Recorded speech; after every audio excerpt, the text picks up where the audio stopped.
Alright, this is my attempt at doing a preliminary fight UFC 106 blog with predictions, thoughts on the fight, and I gotta say, first thing is the lack of Carwin and Lesnar. Now, I believe pisses me off more than anybody watching this video that Lesnar's gonna hold on to his title for a few more months. Now, I guess Lesnar's out with some bacterial infection or some shit. And it's not just mono, it's real serious. Dana White doesn't know if he'll fight again. Oh my god.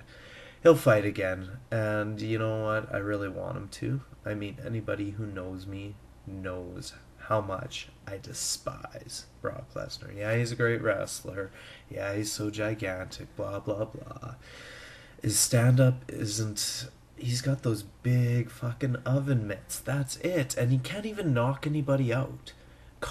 Shane Carwin, has not had one of his fights go halfway through the first round without him either knocking out the guy or submitting him. He's got power in those hands, and he looks smaller than Lesnar. Lesnar's got oven mitts, lunchbox hands. He knocks people over, sure, but he's never had that one punch knockout.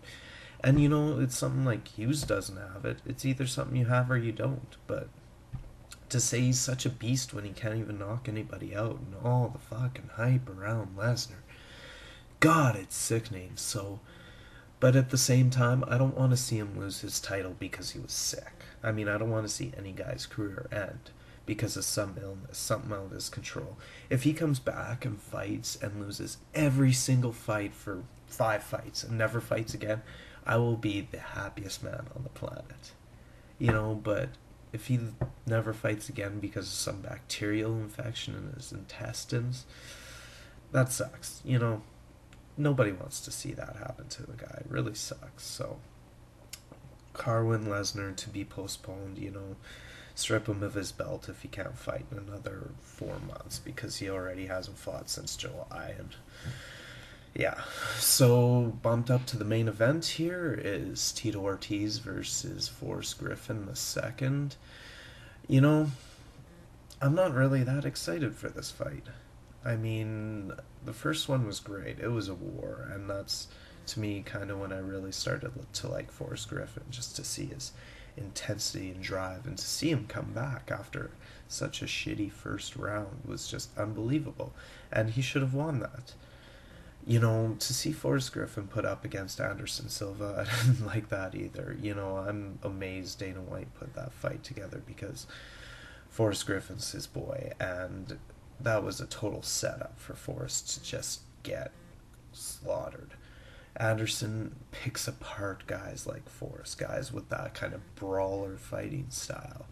The guys who, you know, swing and get hit and, you know, all that. Like Anderson Silva is from another planet.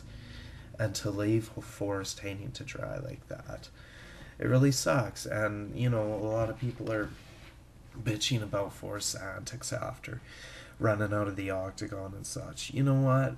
I don't agree with it. I don't respect what he did.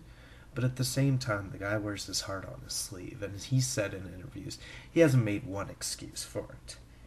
You know, right afterwards, fans on the forums were saying, oh, his jaw was dislocated and he couldn't hear out of his right ear, so he was going for medical attention. Forrest never said that once.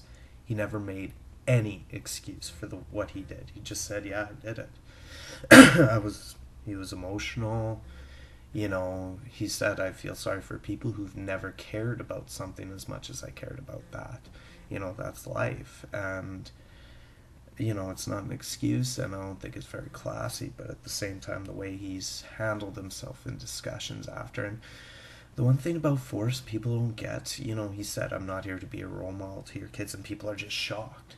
Well, MMA fans have exalted him to a position because he's brutally honest, and that includes a sense of self-deprecating humor that he has. You know, he realizes he's a humble guy. He realizes he's not the most technically beautiful fighter or anything like that. So he's not going to lie and say he is.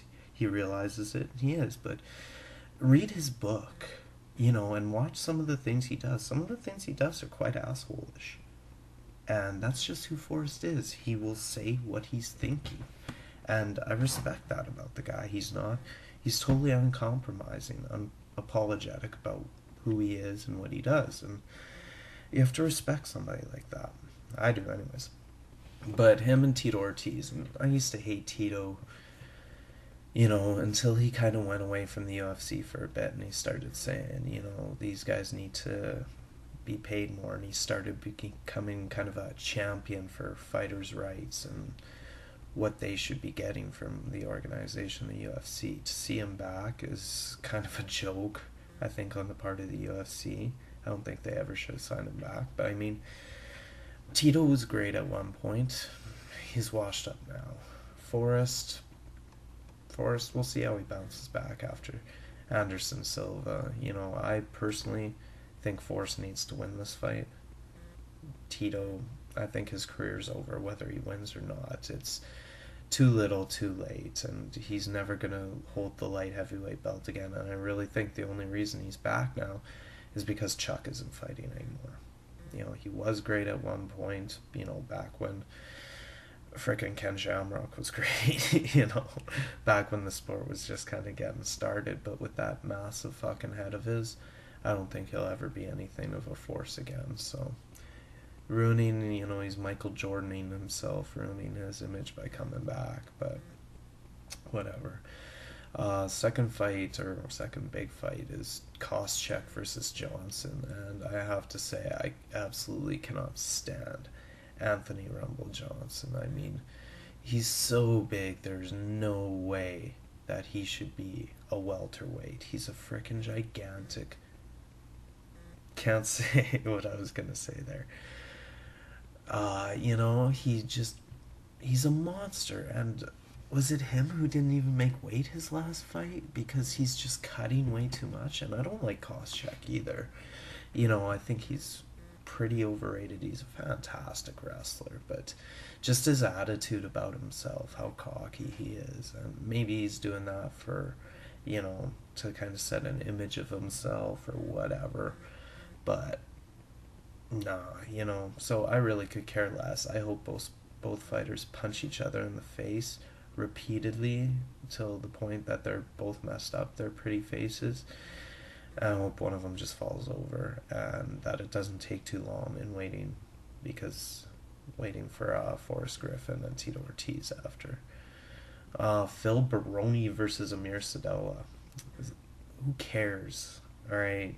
I like Amir. I liked him in the season of The Ultimate Fighter with Jackson and Griffin as the coach. I'm glad he won it because, anything to not have CB Dalloway win there. But, and I felt bad for Amir his last fight because it got stopped ridiculously early. So, I want to see Amir win. But as far as, like, an exciting fight, and to put that one after the Nogueira Luis Kane fight, I mean, Kane is an absolute beast. He's a monster, and Nogueira's a legend.